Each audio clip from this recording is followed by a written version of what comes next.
We've tried to make the experience at the patient service center contactless and as seamless as possible. You can go online at our website, you can find out what the waiting times are at different patient service centers.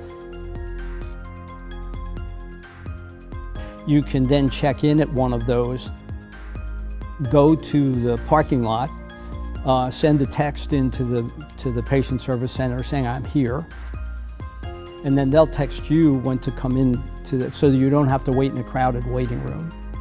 It's important because I think a lot of people, a lot of patients put off getting their testing, put off getting their health care, and that was understandable with good reason.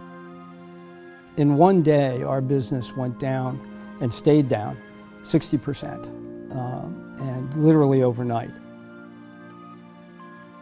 And I remember actually talking to the Secretary of Health that day, and the Secretary of Health was telling us that Pennsylvania could only process 4 tests per day at that point. The real problem that we've had, and frankly you just pick up a newspaper and everybody else has had, is the assuring our supply lines. The main supplies are what are called reagents and swabs.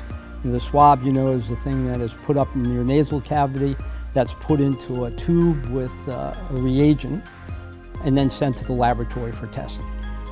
Getting those reagents and getting those swabs became nearly impossible, to the point where at HNL we bought multiple 3D printers and started making our own swabs. And I talked to our scientists about, can you re-engineer or reverse engineer the reagents, and can we make our own? And we ended up doing that, and that helped.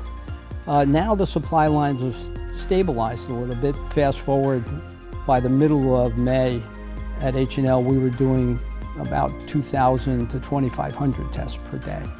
And now our business is back to 100% of what it was before